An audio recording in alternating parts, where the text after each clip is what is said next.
Good evening, kids. It is Sunday night. This is going to be the review for nights 9 and 10 because it's going to be mostly informational on information that I was able to find on the Saatva brand. But if this is the first video we're watching, this all started because my wife and I ordered a Saatva Classic Queen size 14.5 inch with their 5-inch box spring. And we just spent nights 9 and 10 on the mattress. If you saw the video for night 8, you know that night 7 and night 8, night 7 was a terrible night's sleep. My wife was out of bed by midnight. I woke up, I could barely even move my head in one direction. My neck was killing me so much. Night 8, we both slept sound all night long. And I think it might have been because of exhaustion, because night 9, which was Friday night, we did not sleep well, either one of us. We struggled quite a bit to stay asleep. It was just soreness in the body. Again, this mattress, I struggle to lay on my side. Just to rehash, there was always pressure pains in the middle of my thigh, my hip, my lower rib cage, and my shoulder, and they persist to this day. Night 10 last night, we both seemed like we slept well. The fitness trackers and the watches that track our sleep said that we both slept fairly decently. It gave us they're both Fitbits, and they have something called a sleep score, and our sleep scores were higher than they've been since the night before we got the mattress. That said, I woke up this morning and it wasn't just one side of my neck, it was both sides of my neck and a killing headache. So night 10 was really bad for both of us. Night 9 gave us our highest sleep scores. Night 10, comparable sleep scores, but I woke up in just excruciating pain. And the reason I'm combining night 9 and night 10 is because it's just more of the same. We don't need to regurgitate the same stuff about the night's sleep every single day. But I did a little research over the weekend, and I didn't feel like I was prepared to make a video yesterday about what I was reading, because there's a lot of information out there on the internet about where Saatva mattresses are made. And here's what's interesting. When you go to the Saatva website, they talk about they have a flagship factory, and I'll post a couple of these links that I'm going to reference in the comments, but Saatva talks about their eco-friendly flagship factory in an article on their website from May 18th of 2020. And when you read through it, their factory is solar powered. I'm just running through the bullet points. Their whole goal is to reduce their carbon footprint, that they have a very efficient recycling program. They use fuel-efficient vehicles. It's a very climate and socially conscious article, and you can tell that they're interested in their ecological impact. That said, they do talk a little bit about the Bedding Industries of America, the BIA, and which is one of, and this is pulled right out of the article, one of the Saatva company's 17 factory partners, and that the Bedding Industries of America also has a green mindset. So it got me reading a little bit more. What is the Bedding Industries of America? Well, the Bedding Industries of America, based out of North Brunswick, New Jersey, makes multiple products. When you go to their website, it's a very, very plain Jane website. The website says that it's been copyrighted since 2003. I don't really know the full history of this company. I didn't spend too much time looking at it. But between that page, the article about the eco-friendly factory, and on the Saatva website, there's another page where they talk about being made in America at their multiple 19 independent factories and 145 fulfillment centers. Basically, I can't confirm that the quote-unquote flagship factory is actually a SAATVA-owned and run flagship factory. It sounds almost like it is owned and operated by Bedding Industries of America. Now, that's all well and good. It's very obvious that they care about being environmentally friendly, and that bodes well for the company in 2021 and moving forward, because more Americans are becoming more cognizant of things that they put in and on their body. And so clearly the mindset of SAATVA has solid business sense behind it, because it knows where the country and the leanings of the country are going. That said, I still have the same quality assurance concerns, but they're less strong, because now the issue isn't that they have 19 completely different, unaffiliated with each other, independent factories out there. It's that it looks like all the factories are owned and operated by Bedding Industries of America, which makes multiple brands of mattresses. That tells me that the quality assurance standards are probably comparable, so it won't really matter which factory you get it from, because the factories are still owned by the same group. Now, is there a big issue with SAATVA making their own mattress, or just outsourcing the craftsmanship? I'm not really sure. Think of it this way. Go to your favorite pizza place.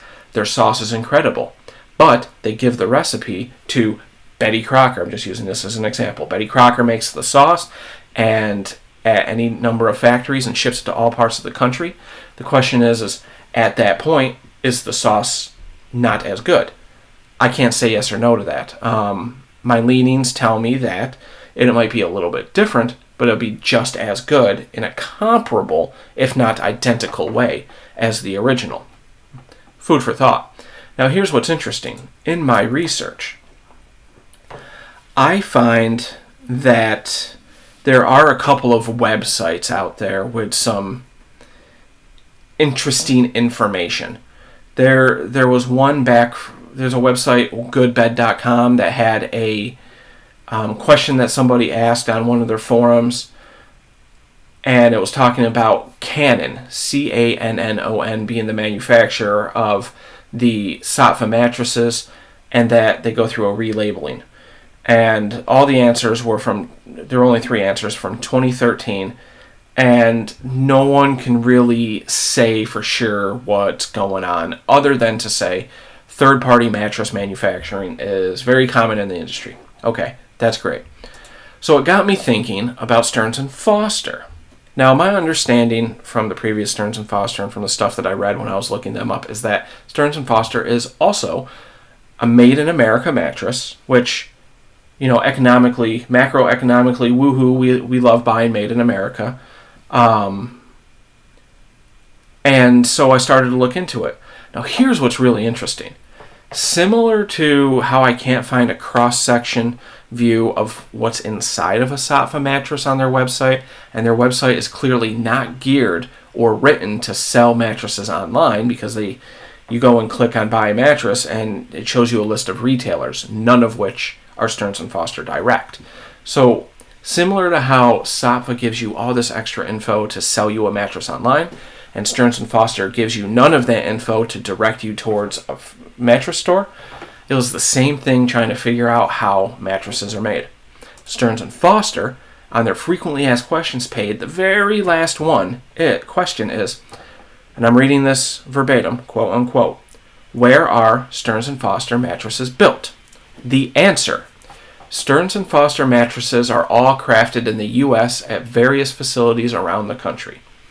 Great. As a company that was, quote unquote, established in 1846, are they your factories, or are they other people's factories? And are you outsourcing it to a centralized manufacturer like SAATVA? I think that might matter in the whole scheme of things, because then we could be comparing apples to apples. That said, while I was looking up some stuff, I came across this very interesting article on men's health that I'm going to link to all of these websites so that you can follow along. And the title of it from September of 2018 is "Here's What It Takes to Make a $2,500 Stearns Foster Mattress," and where they went behind the scenes. So this is the closest picture walkthrough of what a Stearns Foster factory looks like. Here's something that you might not know, though. Stearns Foster has been owned by Sealy since the mid-'80s.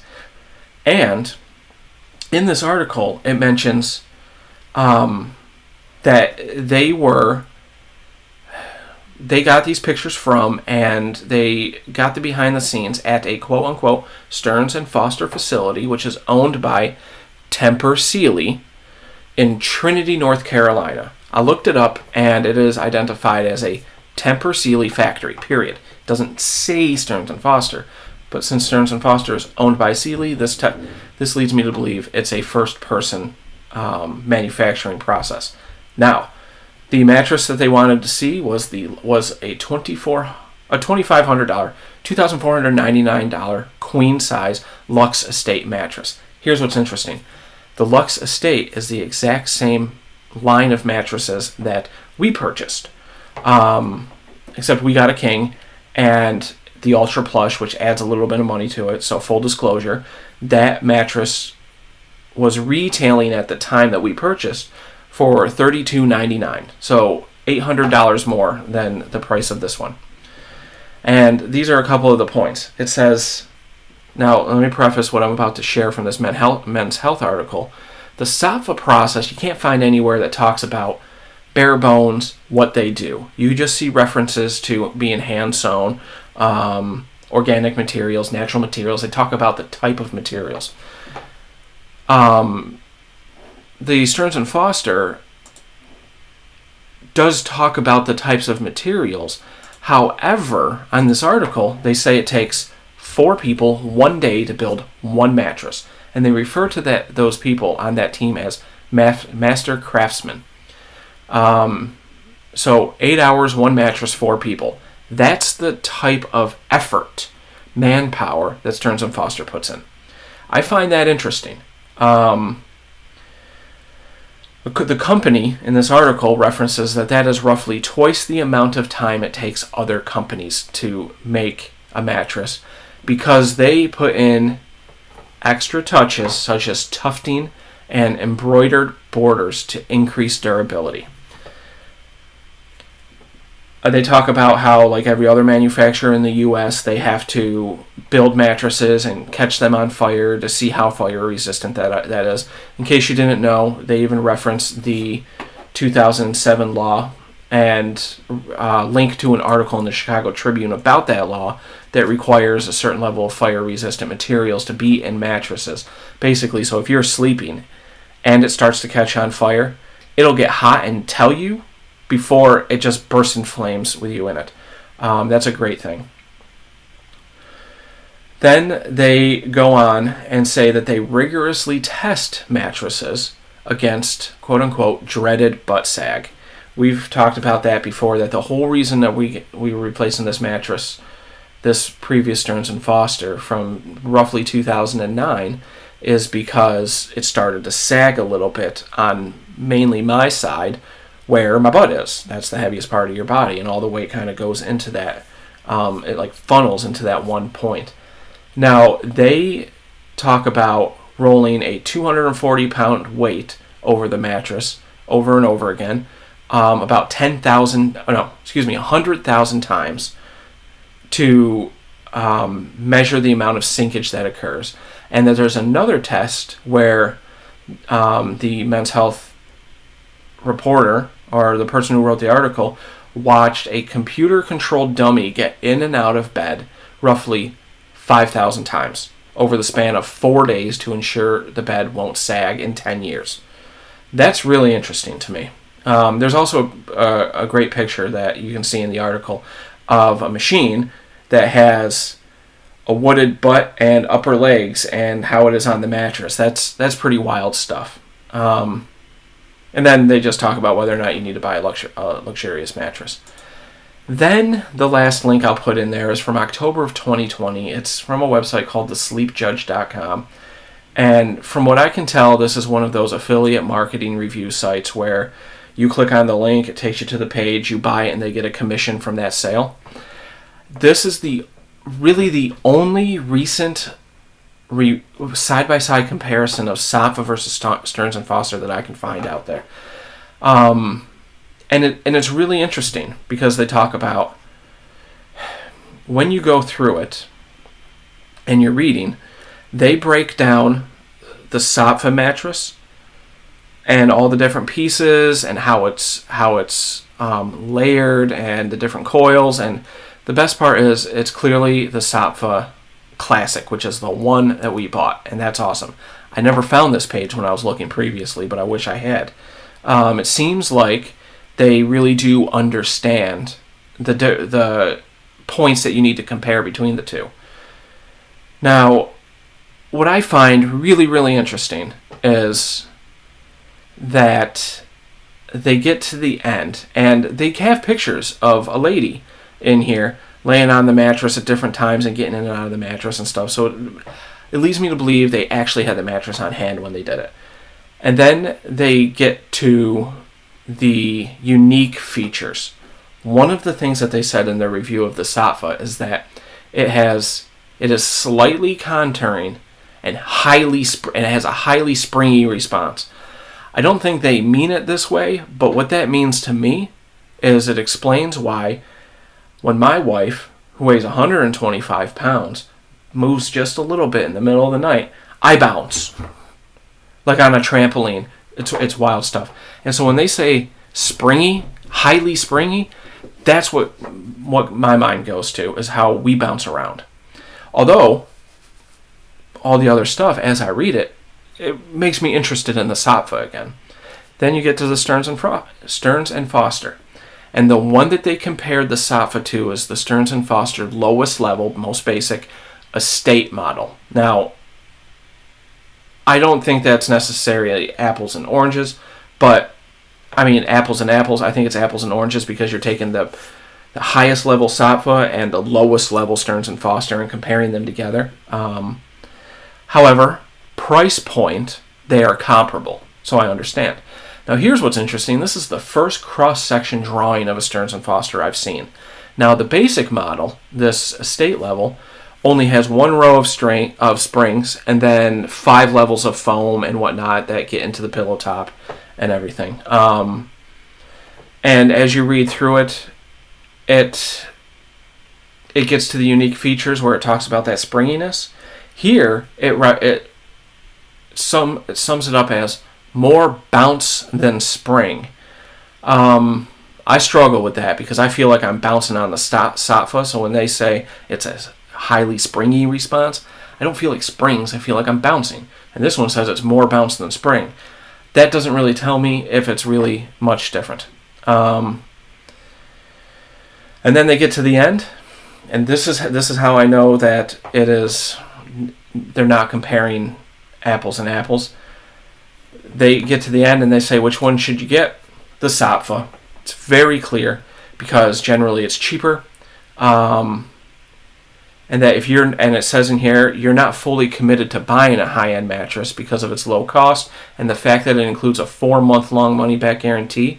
Through its sleep trial, the Saatva is a safer bet if you're not sure whether you want an expensive innerspring product or not. And that line, which is their third reason for buying a Saatva, is that is the exact reason I would recommend a Saatva over a Stearns & Foster if you were looking to buy one or the other for the first time. Stearns & Foster mattresses, I looked at every single retailer within 600 miles of where I live in Western New York, and the only reasonable length of time with a trial period that any of the retailers offer is Mattress Firm at I don't have it up in front of you. I want to say it was also 120 nights, but you have to pay less. I think it's a 10% restocking charge, and you have to pay the pickup fee. Whereas Saatva, you only pay the $99 to have it picked up with no restocking fees. Now, what's interesting about Mattress Firm is there isn't one within God, I want to say it's like 100 miles, 85 miles of where I currently live in the greater Rochester, New York area. So that's just not going to happen for us. And when we bought the Stearns & Foster, we went through a Central New York furniture store called Raymore and Flanagan. And through talking to them and working it out, we got a 45-night trial period, but we had to buy a $250 mattress cover from them to honor the $45 or 45-night return period. So it's interesting. Now, when you keep going on this one, the Sleep Judge, Saatva versus Stearns & Foster, get right down to the bottom. It says, Stearns & Foster, alternately, the Stearns & Foster may be a better choice if, and then they recognize a couple of the things that Stearns & Foster offer. And it says, if you want a soft and bouncy sleep surface, while it won't be as cushiony as, say, a high-density polyfoam or latex mattress, the Stearns & Foster is perceptibly, I'm having a hard time talking today, soft in its reaction for an inner spring, especially when compared to the Saatva. This will be better suited to lightweight individuals as well as those who sleep on their sides. My wife is lightweight. I sleep on my side. It kind of tells me what I need to know. And then they have a little chart about the differences, about size and products and whatnot. Now, here's the really interesting thing that jumps out at me real hard is that when they talk about the layers used, on the Saatva side, it's organic cotton, they have a Euro top, there's only 6 bullet points. On the Stearns & Foster side, there's also 6 bullet points, but on 5 of them, the top one says cashmere infused cover, and that's pretty generic. The next 5 all have a trademarked and or registered item that is strictly patented to Stearns & Foster, which means Sealy owns them. So, long story short, Stearns & Foster has a lot of proprietary technology, and Saatva has no proprietary technology, but they both produce what they say is a good sleep. I'm looking forward to getting the Stearns & Foster. I cannot wait to sleep on a new Stearns & Foster versus the Saatva back and back, maybe lay on them both for a half an hour the same day straight and just really get an idea as what the difference is. So that's exciting. Anyways, I'll stop chatting your ear off. All these links are going to be in the description. Hop in there and see them, and I'll see you tomorrow. Until then, sleep well.